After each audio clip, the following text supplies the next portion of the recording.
उनसे समझते हैं। ज्योति जी देश के टॉप स्ट्रेटजिस्ट में से एक हैं, 37 साल का अनुभव है और काफ़ी बड़ी बड़ी सेल साइड ब्रोकरेजेस में भी पहले काम कर चुके हैं। डीएसपी मेरिल लंच में वो तब थे जब एफआई के दम पर मार्केट चलती थी। ज्योति जी, गुड मॉर्निंग। गुड क्या मॉर्निंग। परेशान कैसे? क्या परेशान कर रहा है मार्केट को ये इस तरीके की जो सेलिंग लगातार रिलेंटलेसली एफआईएस की आ रही है? आपके हिसाब से ये क्या हो रहा है? तो देखिए अनुज जी, एक तो वैल्यूएशन है जिसका जिक्र सब लोग कर रहे थे, हम लोग भी कर रहे थे कई दिनों से। तो वैल्यूएशन महंगा है, और यदि अपने वैल्यूएशन देखें तो भारत के हिस्ट्री के हिसाब से वैल्यूएशन थोड़ा महंगा है, क्योंकि मार्केट 20-21 टाइम पे ट्रेड कर रहा है।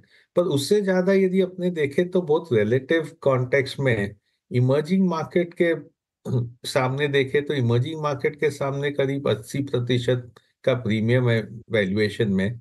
तो इसीलिए क्या देखने मिल रहा है कि एफआईआई लोग को लॉन्ग टर्म इंडिया अच्छा लगता है, पर शॉर्ट टर्म में वैल्यूएशन इतने महंगे हैं। और है ना, चाइना में वैल्यूएशन काफी सस्ता है, वहां थोड़ा स्टिमुलस का भी कोशिश हो रहा है, तो थोड़ा पैसा दूसरे बाजारों में जा रहा है।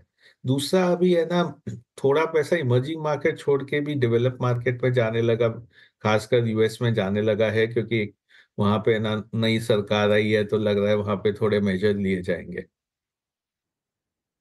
अच्छा, वैल्यूएशन की तो एक बात हो गई, अर्निंग्स पे जिस तरीके का प्रेशर चल रहा है, आज जो एशियन पेंट्स के नंबर्स आए, क्या देखकर थोड़ा अब डर लग रहा है नंबर्स को देखकर, या ये आपको लगता है कि कुछ स्पोरेडिक इंसिडेंट्स ही हैं?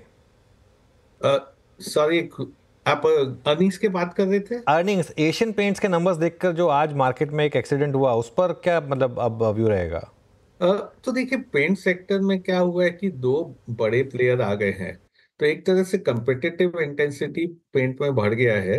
दो बड़े प्लेयर आने के बाद क्या हो जाता है एकदम, कि हर एक कंपनी को मार्केट शेयर अपना मेंटेन करना रहता है, नए प्लेयर को मार्केट शेयर गेन करना रहता है।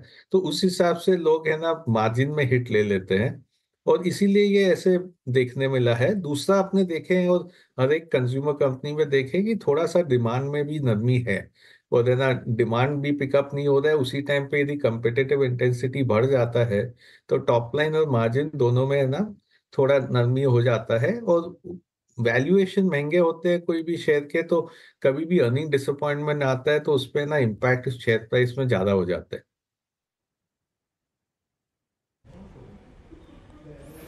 ओके, अच्छा ज्योतिवर्धन जी, अभी तक अगर आप प्राइस सेक्शन को देखें तो इस पूरे बुरे फेज में आईटी स्टेबल रहा है, चाहे वो लार्ज कैप आईटी हो, मिड कैप आईटी हो।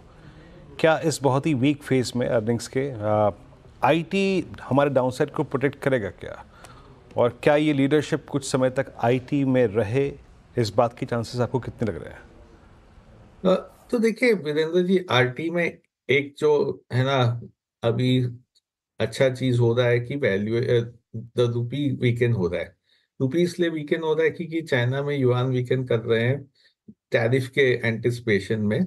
तो वो आईटी के लिए अच्छा रहता है, शॉर्ट टर्म एटलीस्ट अच्छा रहता है। यदि अपने देखें लॉन्ग टर्म इतना खास फर्क नहीं पड़ता है, पर जनरली जब आईटी है ना, जब रूपी वीकेंड होता है तो एक आईटी अच्छा करता है।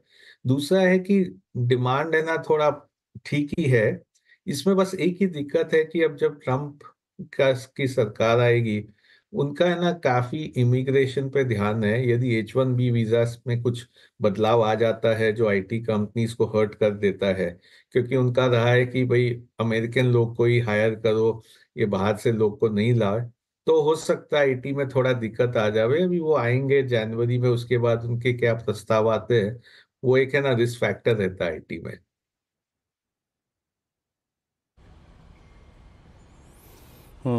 आईटी वो रिस्क फैक्टर है। अच्छा, इसी के साथ एक और स्पेस में चलता हूँ जहाँ की वैल्यूएशंस बहुत रिच थे। आप कैपिटल गुड्स को देखिए, specially the kind of run up we have seen in I think CY 23-24 के मिड हाफ तक, एबीबी, सिमंस, कैपिटल गुड्स में। बट जो कैपेक्स ड्राई हो रहा है धीरे धीरे, क्या वो आपको विचलित करता है? क्या वो आपको परेशान कर रहा है? क्या ऐसे में बाजार इतनी रिच वैल्यूएशंस को एंटरटेन करेगा क्या?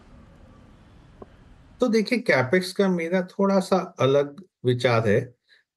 पिछले 6 महीना फिस्कल के देखे तो गवर्नमेंट का है ना जो स्पेंडिंग रहा है वो काफी कम रहा है। यदि अपने फिस्कल डेफिसिट देखे तो उनका है ना करीब प्रतिशत 35% उन लोग ने खर्चा किया है first half of the fiscal में। तो इसलिए जो सेकंड हाफ है उसमें काफी पैसा है खर्चा करने को। मेरे ख्याल से हर महीना एवरेज में 1 लाख करोड़ का कैपेक्स स्पेंडिंग गवर्नमेंट की तरफ से आएगा। तो एक तरह से उसके कारण थोड़ा सा डिमांड पिकअप हो सकता है कैपिटल एक्सपेंडिचर में। ये है ना एक अर्निंग्स का, इसके लिए थोड़ा अर्निंग्स पिकअप आ सकता है। ये बोलने के बावजूद पर वैल्यूएशन काफी महंगे हैं। ये यहाँ पे काफी केयरफुल रहना चाहिए क्योंकि जो वैल्यूएशन है वो काफी ऑप्टिमिस्टिकली प्राइसिंग कर चुके हैं। और यहाँ से अभी है ना थोड़े सिलेक्ट कैपिटल गुड्स में ही जहाँ पे वैल्यूएशन कंफर्ट आता है या अर्निंग्स से एकदम विजिबिलिटी है, उसी को लेना चाहिए। क्योंकि अभी तक प्राइवेट कैपिटल एक्सपेंडिचर का कुछ है ना थोड़ा थोड़ा साइन दिख रहा है पर बहुत कम है। वहां पे कोई बड़ा कैपेक्स प्राइवेट सेक्टर से आने का लग रहा नहीं है अभी। ओके, बिल्कुल। अच्छा, एक और सवाल जो मैं आपसे पूछना चाह रहा था वो था, पिछले 2-3 साल में सबसे ज़्यादा पैसा बनाया लोगों ने डिफेंस, रेलवेज़, पीएसयूज़ में। इन स्टॉक्स में हायर लेवल से अब 40 से 50% की करेक्शन आई है कुछ केसेस में, लेकिन अभी भी अगर आप 2 साल का चार्ट देखेंगे तो 5 गुना 6 गुना है ये स्टॉक्स। यहाँ पर अब क्या अप्रोच होगी? तो अनुज जी, हम लोग तो 6-8 महीना से बोल रहे हैं कि ये सेक्टर पे हम लोग को वैल्यूएशंस बहुत महंगा लग रहा है, बहुत गुड न्यूज प्राइस्ड है। यहाँ पे दो चीज है कि भाई डिफेंस के ऑर्डर्स आते रहेंगे पर डिफेंस ऑर्डर्स में लंपीनेस रहता है। दूसरा, इसका इम्प्लीमेंटेशन पीरियड काफी लंबा रहता है। तो ऐसे वैल्यूएशन में काफी है ना नई खरीदारी करनी चाहिए, रुकना चाहिए। जब सस्ता हो जावे, थोड़ा खराब न्यूज आए तो शेयर प्राइस गिर जावे तो ही लेना चाहिए, क्योंकि अभी भी वैल्यूएशन बहुत ज्यादा महंगे है। और केमिकल स्पेस में अब जिस तरीके के अर्निंग्स एक्सीडेंट्स यहाँ आ रहे हैं, यहाँ पर क्या लोअर लेवल पर बाय बनता है? हाँ, तो वहां पे थोड़े लोअर लेवल पे खरीद सकते हैं क्योंकि वैल्यूएशन कई कई सेगमेंट में अच्छे हैं, क्योंकि वहां पे ना सेगमेंट बहुत बड़ा है। तो थोड़े सेगमेंट्स में जहाँ पे वैल्यूएशन है ना 20 टाइम के नीचे आ जाते हैं, थोड़ा अर्निंग्स विजिबिलिटी ज्यादा है, वहां पे थोड़ा खरीदारी कर सकते हैं।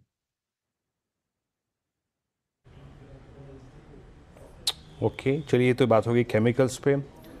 अब 3 महीने से 4 महीने से हम ऑटो पे काफ़ी बात कर रहे थे। मेरे ख्याल से prior to I think Dussehra हम इन्वेंट्रीज, हाई इन्वेंट्रीज की बात कर रहे थे। अब आपने अक्टूबर की सेलिंग की जो फिगर्स थी वो देख ली फॉर पैसेंजर व्हीकल सेगमेंट और टू व्हीलर सेगमेंट। नंबर्स भी देख लिए थे। इस बार शायद M&M सबसे इम्प्रेसिव रहा नंबर्स के टर्म्स में। ऑटो में अब आपको preferred space to stay with longs क्या लग रहा है, या फिर ये प्राइस चाहे वो टू व्हीलर स्पेस हो, चाहे वो कमर्शियल व्हीकल सेगमेंट हो, चाहे वो पैसेंजर व्हीकल सेगमेंट हो? ज्योतिवर्धन जी। हाँ, तो हम लोग को पैसेंजर व्हीकल सेगमेंट में थोड़ा दिक्कत लग रहा है अभी, क्योंकि 3 साल से अच्छा है ना रिकवरी आया है, डिमांड अच्छा रहा है। अभी अपने देखे तो जो वेटिंग लिस्ट है गाड़ी का वो काफी कम हो गया है अभी, है ना। गाड़ी जल्दी से मिलने लग गया है, कई मॉडल में तो डिस्काउंट भी चालू हो गया है। तो पैसेंजर व्हीकल एक सेगमेंट है जो ज्यादा नहीं लेना चाहिए अभी। ट्रैक्टर एक सेगमेंट है जहाँ पे ना खरीदारी कर सकते हैं, वहां पे डिमांड पिकअप अभी हो सकता है। पिछले 18 महीने में ट्रैक्टर का डिमांड अच्छा नहीं रहा, मॉनसून अच्छे आए हैं, तो उस हिसाब से ट्रैक्टर एक सेगमेंट है जहाँ पे अच्छा हो सकता है। और यहाँ पे ओईएम्स के अलावा काफी ऑटो एंसरीज में भी वैल्यूएशंस ठीक है। वहां पे ना कई लोग 2-3 नए सेगमेंट में जा रहे हैं, कोई कोई है ना। तो वहां पे है ना कई कंपनीज मिल जाते हैं जो अच्छे हैं। वहां पे दो चीज पे अवॉइड करना चाहिए। एक है जहाँ पे ग्लोबल एक्सपोजर बहुत ज्यादा है, क्योंकि ग्लोबल में स्लो डाउन हो सकता है। दूसरा है जो है ना प्योर आइस इंजन्स पे फोकस कर रहे हैं, क्योंकि वो एक सेगमेंट है। ईवी यदि आवे नहीं आवे, पर आइस सेगमेंट में ना रिस्क है कि भाई कभी ईवी ज्यादा हो गया तो आइस सेगमेंट वाले कम हो सकते हैं। पर बाकी ऐसे कई ऑटो एंसरीज हैं जो है ना अच्छा वैल्यूएशन पे मिल रहे हैं।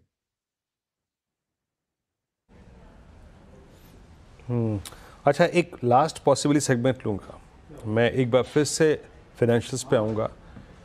अब लेंडिंग साइड में अगर जाएं तो आपको नंबर्स के आधार पर क्या पीएसयू बैंक्स, आप उनको प्रायोरिटी, क्या उनको वरीयता देंगे जिस प्रकार के बीओबी एसबीआई के नंबर्स रहे? और नॉन लेंडिंग फाइनेंशियल्स में जिसमें एक्सचेंजेस आते हैं, जिसमें आपका डिपॉजिटरीज आते हैं, दोनों ही अंश में आपका ज़्यादा जो कन्विक्शन है वो किस पे है? तो ये सेगमेंट एक वैल्यूएशन अच्छा लग रहा है। यदि अपने पिछले 10 साल का वैल्यूएशन देखे हर एक सेगमेंट में, और जो 10 साल के एवरेज वैल्यूएशंस है और जो आज के वैल्यूएशंस है, उसमें एक फाइनेंशियल ही ऐसा है जहाँ पे वैल्यूएशंस 10 साल के एवरेज के हिसाब से कम है। बैंकिंग स्पेस, एनबीएफसी स्पेस दोनों में अच्छा है। हम लोग का टिल्ट अभी है बैंक्स पे। तो कई बैंक्स है जहाँ पे वैल्यूएशन सस्ते हैं, इसमें पब्लिक सेक्टर भी आता है, कई प्राइवेट सेक्टर बैंक्स भी आते हैं जहाँ वैल्यूएशन एक टाइम प्राइस टू बुक या एक टाइम से कम प्राइस टू बुक में मिल रहा है। वहां पे अभी खरीदारी करना चाहिए अगले 2 साल के व्यू के हिसाब से। शॉर्ट टर्म वहां पे अब सब जगह निम का प्रेशर है, सब जगह थोड़े थोड़े ना एनपीएल के प्रेशर है।